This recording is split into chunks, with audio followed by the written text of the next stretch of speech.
So there's a lot that happened this week that we got to talk about, from Grand Theft Auto 6 getting an official delay to May of next year, but thankfully they dropped a brand new trailer, to Gears of War Reloaded being announced for the PlayStation 5, to Assassin's Creed having a roadmap update, and a lot more to talk about. Let's go ahead and talk about the delay for Grand Theft Auto 6, saying that it is now coming on May 26, 2026. We are very sorry that this is later than you expected.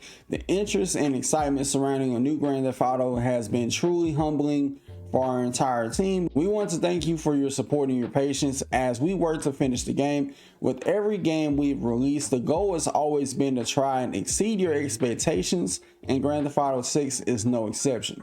We hope you understand that we need this extra time to deliver at the level of quality you expect and deserve. We look forward to sharing more information with you soon. Sincerely, Rockstar Games. Now, of course, with this, they dropped a trailer on a random ass day when nobody really expected it to happen, and it got everybody talking still. I know I've watched the trailer a gajillion times at this point, seeing people's different reactions from it, and I gotta say, even though the second trailer didn't really have any gameplay, it looked drop dead gorgeous. And I know, some people may say there's no way it's going to end up looking like that, but it did say at the bottom that it was recorded on a base PS5. And keep in mind, when it came to Red Dead Redemption 2, like, there was a lot of people thinking that there's no way it was going to end up looking this good when it came out on a PS4, no less, and it came out and it blew everybody's socks off visually. But this, I think, looks next level. It actually is like a next gen looking game, and honestly, I'm looking at this, and if this was to be $100 game or $80 game, I would gladly pay that money hand over fist. But honestly, even though people would expect Rockstar and Take-Two for that matter to increase the prices just like anybody else, I wouldn't be surprised if GTA 6 comes out at just $70. Now, granted, the jury's still out. Could it be 80? Could it be 100? We don't know. But there's people been trying to speculate, saying that it would be $100. I think if anything, it may be 80. But more than likely, I wouldn't be surprised if it sticks to the standard $70 to kind of send a message to Nintendo and Xbox. Hey, you don't have to, raise the price. You can just keep the prices the same. And I think not only would that send a message to them, but it would also send a message to everybody else saying, hey, you ain't gotta, be so quick and gung-ho to raise the roof to $80. And I've seen like a lot of interesting theories when it comes to Grand Theft Auto 6. People saying that Jason is an undercover cop, which to me, the more I think about it, it wouldn't make that much sense, considering that Lucia was just on the inside, so it wouldn't make sense for him to be with her just to build up a rap sheet against her, just to throw her back in prison. It wouldn't make any sense. Now, one theory I have of my own is that I do think at some point in time throughout the course of the game, that Lucia will get pregnant. And the reason why I came to that conclusion, if you watch back the trailer where Jason is kind of rubbing on her stomach a little bit, that could be an indicator. But then again, it could just be nothing else. It could just be them getting busy with each other. But still, it would make sense why he would, if she is pregnant, carrying their future child. And it would make people think what's going to happen to the kid if both of them go out in a blaze of glory. They also mentioned her having a connection to Liberty City, which I'm kind of curious on how they're going to explain that, or if they will. I'm guessing that's going to be something that's yet to be seen. In terms of when we can see gameplay, I think at the earliest we may see it sometime around the Game Awards. Do I think they'll be at the show per se to reveal gameplay? I don't know. I don't think so, because they don't really need it. But outside of that, I could see them drop it on a random ass day anywhere from January to March. It makes a whole lot of sense, because you would think that the marketing campaign for this game would kick off at least towards the end of the year, because they're expecting to launch it in May, no less. I think revealing the gameplay around the time of, like, let's say Valentine's Day would be perfect, considering, the game is a Bonnie and Clyde love story. Valentine's Day goes hand in hand. But nevertheless, I can't wait to finally get my hands on this game. I literally went from a kid that just graduated high school when GTA 5 came out to now being a fully grown 30-year-old guy with a house. It could really blow your mind with all the things you can get accomplished in the span of a Grand Theft Auto game. Next up, Gears of War Reloaded got officially announced saying that it's coming to PS5 on August 26th, remastered from the ground up. This is only a remaster of the first game, not a whole trilogy. And now people are really speculating, how possible is it that we could see Gears of War E-Day come to PS5 day one, considering Gears of War Reloaded is on PlayStation? Would they do it like day one, or would they have it like a timed exclusive thing, where at one point it'll be on Xbox and PC the first 6 months, and after an extended amount of time, it'll end up coming to PlayStation down the road? It's all yet to be seen. An exclusive report from Tom Henderson details the future roadmap of the Assassin's Creed franchise, which of course right here we have the codename Jade, which we know it to be the Assassin's Creed mobile game. Invictus is supposed to be this Assassin's Creed Fall Guys inspired game where players will compete in matches of 16. And if this game aligns with internal expectations, there's supposedly a 5-year plan for support and updates down the road that could be penciled in. Obsidian, which is the Black Flag remake that's supposed to be rebuilt from the ground up with a new Anvil engine, and it said it's supposed to come out around the same time as the multiplayer spinoff comes out. Hex, which at one point was codenamed Neo, which we did see like a little bit of a tease in like some data mining that people did a while back. Assassin's Creed Hex, which is still a working name, is supposed to release after Shadows support ends, which the scheduled support for Shadows is supposed to have around 2 years of DLC support, and Hex will have only 1 year. Given the fact that Shadows just came out this year, more than likely Hex ain't gonna come out till 2027. Then we have codename Scarlet, which is supposed to be this next big RPG after Shadows, and will release after 1 year of support with Hex. And it is speculated that this is the same game as the codename Nebula, which is supposed to take place in 3 different settings: India, the Mediterranean, and the Aztec Empire. Which, interestingly enough, my theory about Nebula, if it's supposed to take place in 3 different settings, honestly, I wouldn't be surprised if one of those settings includes you playing a modern day section, and the other 2 involves you going to the past or somewhere along those lines. Because I wonder, how would they make sense of you playing as a character that's in the Aztec Empire, one that's in the Mediterranean, and another that's in India, involve you playing in some type of modern day-ish storyline, whether that be the person you're playing as in the Aztec Empire travels to the Mediterranean, or the person in India that's in the modern day traveling to the Mediterranean Sea, and vice versa, this, that, and the third. It has been widely speculated and reported that Nebula will have a big focus on the modern day storyline of Assassin's Creed, which we know has been very lacking for some time now. The next codename Stardust, which I don't know why it reminds me of that WWE gimmick, is supposed to be a second remake in development and entered production after Obsidian's, which is very unclear about what the remake could be. It's been speculated that that remake could either be a remake to the first game, Assassin's Creed 1 or 2. It's all, not really set in stone. Emerald will come after Stardust within a couple months, and will be another multiplayer title with another 5-year plan if this game releases and meets internal expectations. This could be the PvE game previously under the codename Raid, or the other multiplayer game under Echoes. It appears that at the very least that one of those games have been canceled, which honestly I wouldn't mind if these multiplayer games get canceled in favor of the narrative driven ones. I mean, unless if it's one of them things where it's marketed as multiplayer or co-op, kind of like how it was with Unity, but it has its own traditional Assassin's Creed story to it, separate from the multiplayer.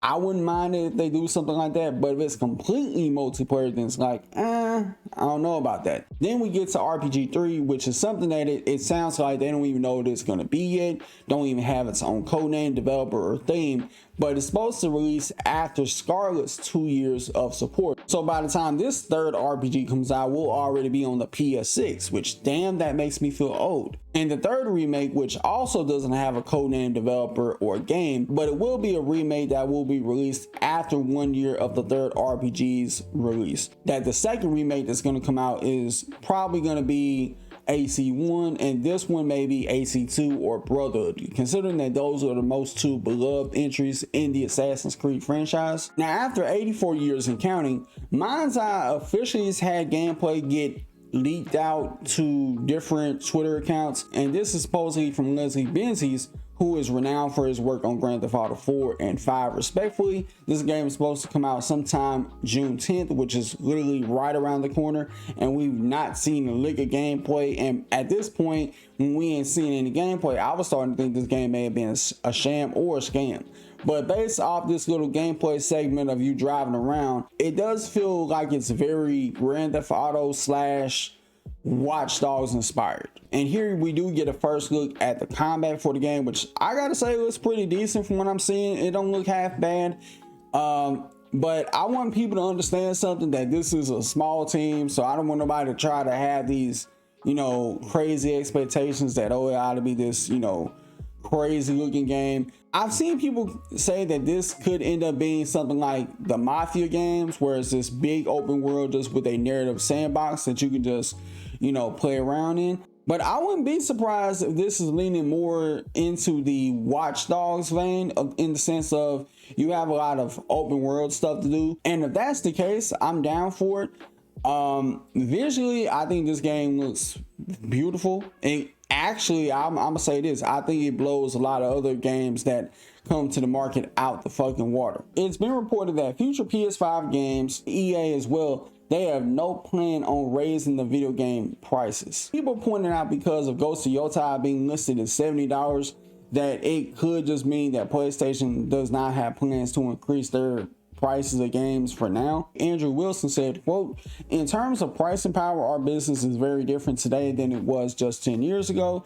In a world where everything we did 10 years ago was about selling shiny discs in plastic boxes and retail shelves, well, that's still part of our business. It's a significantly smaller part of our business, and we now price and representing everything from free to play all the way to deluxe editions and beyond. At the end of the day, whether we're doing something that costs $1, or we're doing something that costs $10, or we're doing something that costs $100, our objective is always to deliver incredible quality and exponential value for our player base.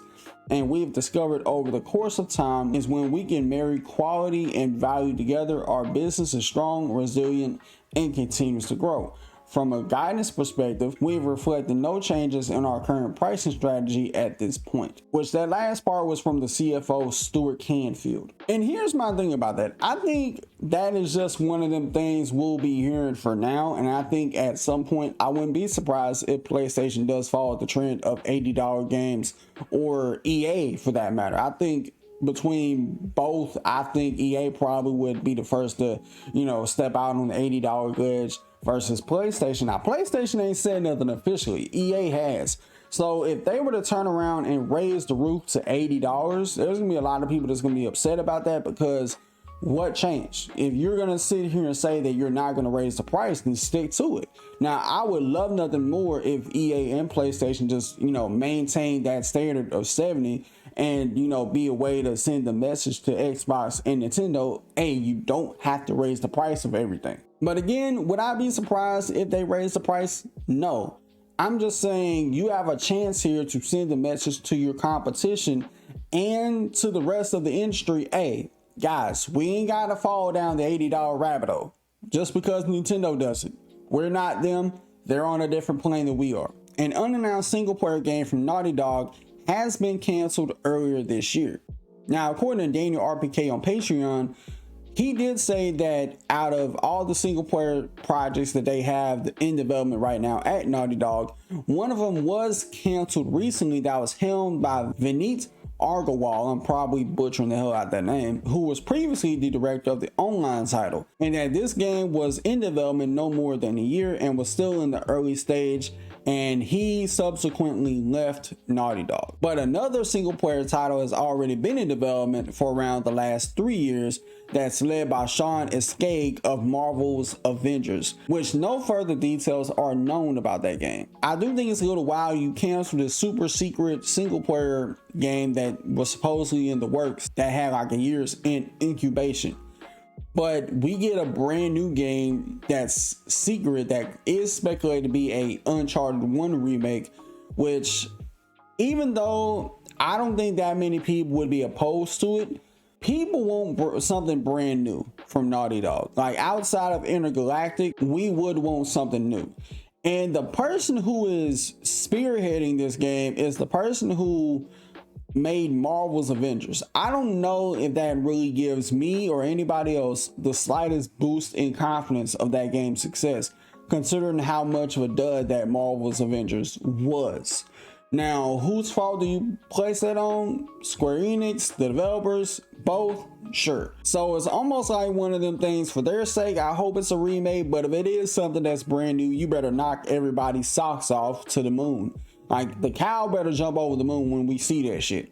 PlayStation acquired Team LFG to the PlayStation Studios family, which Team LFG is supposed to be this side project. It's supposed to be the side studio that is within Bungie, with an official statement that reads, "Hello world, it's a delight to meet you, and we're very grateful to be joining PlayStation Studios. Our studio is headquartered in Bellevue, Washington, with team members working both on-site and remotely through the US and Canada. We are a team composed not just of industry veterans who have shipped titles like Destiny, Halo, League of Legends, Fortnite, Roblox, and Rec Room, but also industry newcomers with fresh creative perspectives and skills. We are passionate about exceptional action-based gameplay, moment-to-moment game feel, and rich social virtual worlds." The LFG in Team LFG stands for looking for a group, which we know what that means. It's not looking for a group, it's let's fucking go. Y'all just don't want to curse on a blog post. We get it. "We are driven by a mission to create games where players can find friendship, community, and belonging.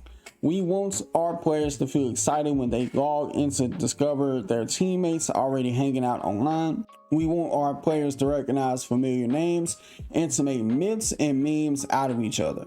We want our players to love remembering that one time they were pulled off that play that changed the whole story of the match. As we say on the team, that's the good stuff." Oh, brother, this guy stinks! "We will make immersive multiplayer worlds propelled by action games that players can learn, play, and master for countless hours. We want to build our games with our communities, inviting players to be a part of our development process through early access playtests. It's critical that we stay nimble enough to react to player feedback, not just in our lead up to launch, but throughout live service as we continue to grow the game and community for years to come. Our first game is a team-based action game that draws inspiration from fighting games, platformers, MOBAs, life sims, and frog-type games. Players will inhabit a lighthearted comedic world set in a brand new mythic science fantasy universe. We can't wait to reveal more. Till then, we'll do our best. Thanks for reading." I don't really know if that's going to be good, to be quite honest with you, because based on the reception from Marathon, like, it's been received very mixed. And honestly, I've heard more buzz around Arc Raiders, which is a free-to-play game, and less about this. I mean, granted, I'm willing to give them a fair shake to see what they got cooking, but I'm not really that optimistic by this. Like, I'm guessing whatever they're working on, we're not going to see it for some time, so it's not going to be revealed anytime soon. And I just do think it's weird that PlayStation keeps canceling live service games, but then announcing new ones, announcing new studios working on them. Like, what do y'all want to do? Do y'all want to make live service games or not? All I know is if this new live service game that Team LFG got cooking up don't pan out, y'all need to go ahead and just put a wrap and a bow on this whole live service project, because it was a dud, with the exception of Helldivers 2. But with that being said, y'all let me know what you think about all these topics in the comments below. Till next time, I'll see y'all in the next video. Peace.